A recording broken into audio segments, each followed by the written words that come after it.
As much as I say I love comic book movies, I have to admit that I'm kind of getting sick of just how many we're getting nowadays.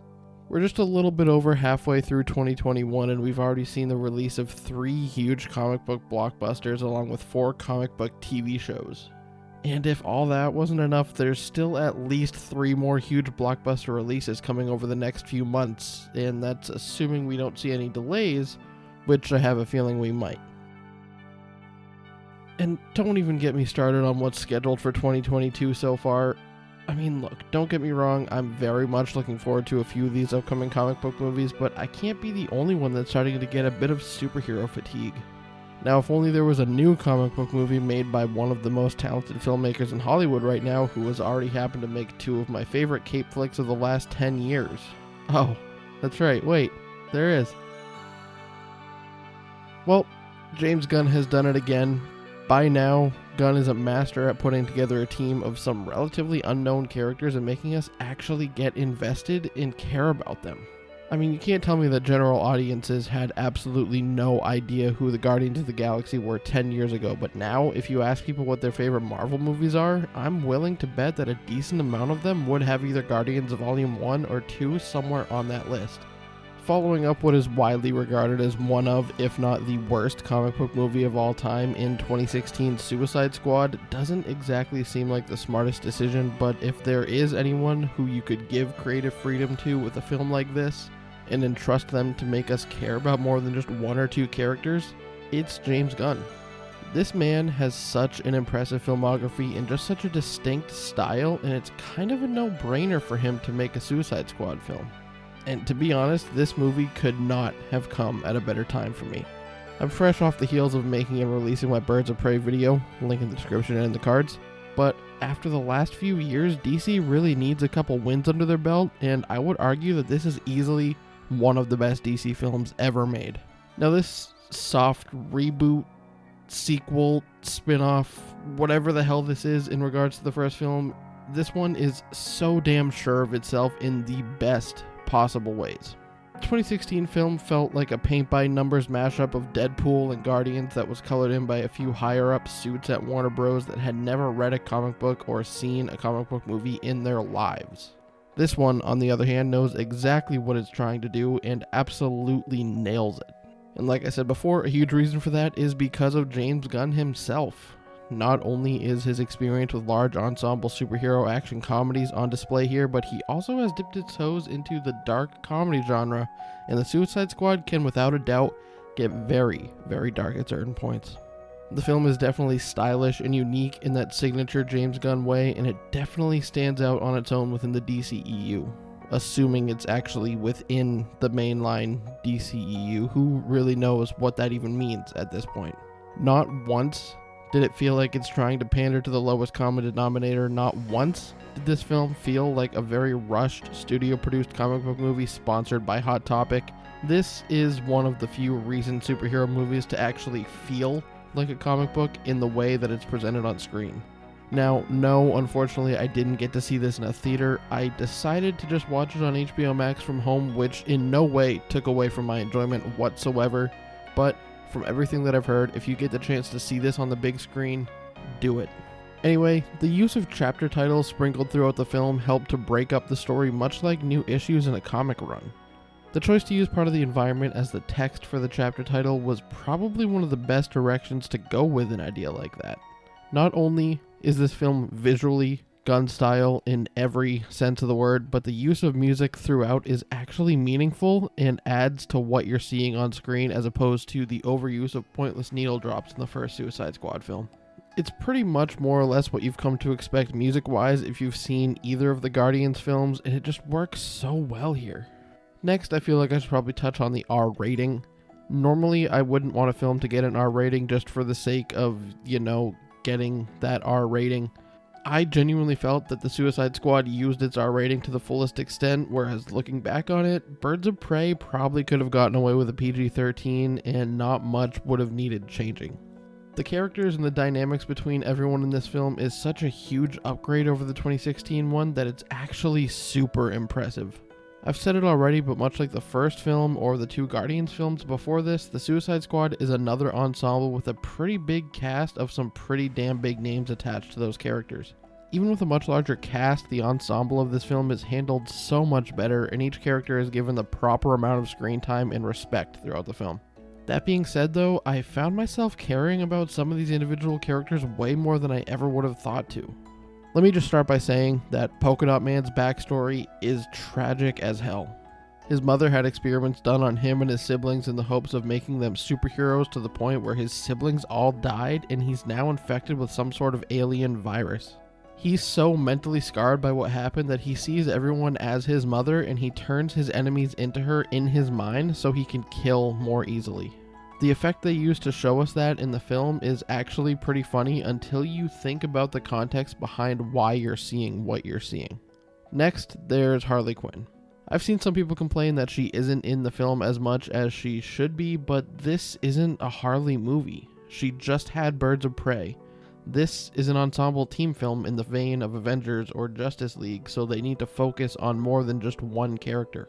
Anyway, my point is I felt that she was in the film the perfect amount. We got a mini side story of Harley almost getting married to the president of Corto Maltese, getting imprisoned, killing the guard, freeing herself, and brutally killing her way out of the compound in a very colorful Harley Quinn fashion in what just might be one of my favorite action sequences in any comic book movie ever.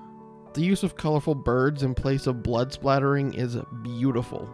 I took that as being part of Harley's mental state. Quickly, I need to talk about King Shark for a second. He was such a welcome surprise for me. Sylvester Stallone as the voice was a perfect fit. I love that they essentially took the character design from the Harley Quinn cartoon, which is a phenomenal show by the way, but combining him with the language skills of Groot really worked for me. He was a huge spot of comedic relief throughout the much darker plot of this film. Next up is Rick Flag in Peacemaker. Rick Flag, as I'm sure you all know, is another carryover from the 2016 film. He was actually a huge standout for me. Not only did they start off by introducing him as the guy who just wants to shake your hand, but he just seems like an all-around nice guy. He's very clearly friends with a few of these characters already. His friendship with Harley seems to be another addition from the first film, and you really love to see it. Now, as for Peacemaker. To be honest, I had never heard of this character before this film was even a thing. When I found out that John Cena was in the Suicide Squad, I wasn't super thrilled. I wouldn't say I was let down either, though. He will achieve peace no matter how many men, women, or children he has to kill to get there. And that scene at about the halfway point in the film of him and Bloodsport competing to see who gets the most stylish kill without being detected was fantastic. It also helped that he happened to deliver some of my absolute favorite lines in the entire movie. First one being, "No one likes to show off.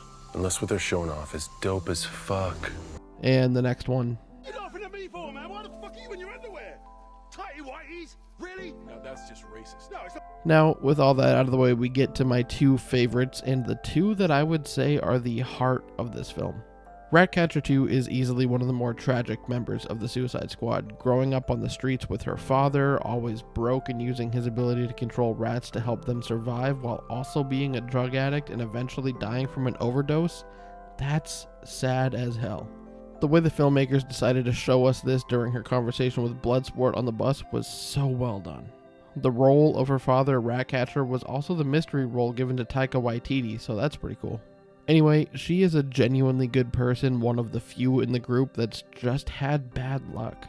She's the emotional center to the film, and the performance given by Daniela Melchior, I'm sure I mispronounced that name, I'm sorry, is quite honestly one of my favorite performances in any Cape flick.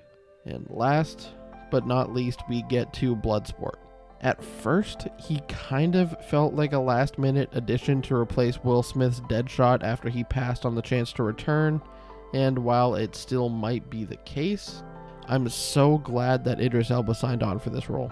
I've been a huge fan of his ever since I was first introduced to him as an actor when he portrayed Charles Minor on The Office. I've gone on to watch him a bit in Luther, I've seen The Dark Tower, and Turn Up Charlie, which, quick side note by the way, Turn Up Charlie is a massively underrated Netflix series that was canceled way too early, and I will never forgive them for that. But, of course, most of you Cape Flick fans know him as Heimdall in all 3 Thor films. Idris Elba as Bloodsport is one of the best castings in a Cape Flick in the last decade. The filmmakers and Elba's performance made me actually interested in his relationship with his daughter infinitely more than I cared about the relationship between Deadshot and his daughter back in 2016. As Bloodsport, he was able to bring the stoic, cool guy leader needed for a role like this while also showing genuine emotion and compassion towards his teammates and friends. You know, actual character growth. Something you might not be used to if you've only seen 2016 Suicide Squad. Not only are each of these characters wonderful on their own, but the team dynamic was fantastic. The chemistry between them was so believable. I loved seeing Bloodsport and Peacemaker basically have a dick measuring contest through the entire film. I loved seeing Ratcatcher 2 and King Shark have a genuinely cute friendship basically from the beginning. There's a lot of very entertaining banter along with some very significant infighting needed to make this feel like a real team. A real, dare I say, family. These character arcs actually feel earned.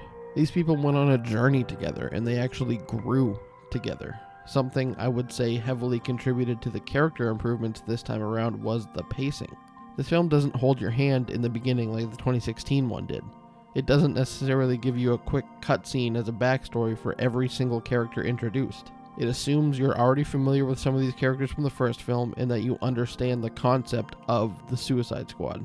Some of the action scenes are definitely chaotic and very fast-paced, but it's then evened out with some slower character moments. My mind goes to the bus ride conversation between Bloodsport and Ratcatcher 2, or even the scene in the bar where the team actually gets a minute to hold on, relax, and get to know each other more as individuals. I will say I do love how this film often uses a somewhat non-linear approach to its storytelling. It all felt so well done and very much like a James Gunn film.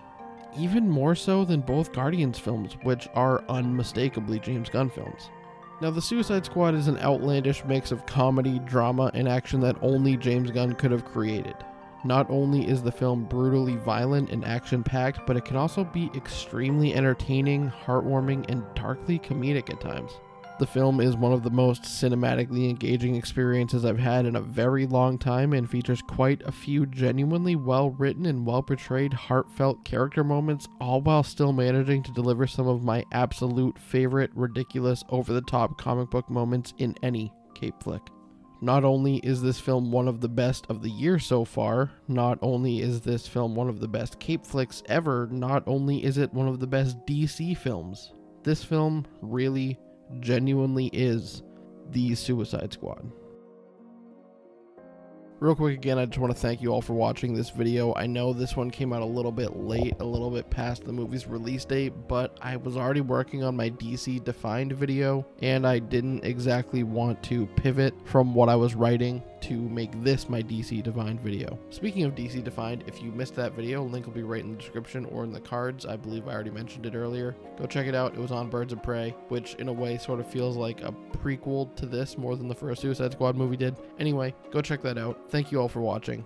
And thank you so much for helping me get to over 1,000 subscribers. I did not expect that to happen anywhere near this fast. It is really all thanks to Nando V Movies for including my One Villainous Scene video in that playlist, because that video blew up way more than I ever expected it to, and that definitely helped. So again, if you're here from that, thank you. I have another video already sort of in the works on Free Guy, which will be out in a week or two from when you're seeing this, so look forward to that. And then as for anything past that, I don't really have a set schedule, but I do have some topics that I'm loosely working on. And then of course there's stuff like Shang-Chi and Eternals coming out soon. I assume Spider-Man's still coming out this year. Then Venom, maybe even Halloween Kills, because I do like the Michael Myers Halloween films. I don't know. If there's something you want to see me cover, like a movie or a TV show, let me know and I'll definitely consider it. I'm always looking for more stuff to make. Anyway, again, thank you all for watching. See you guys next time.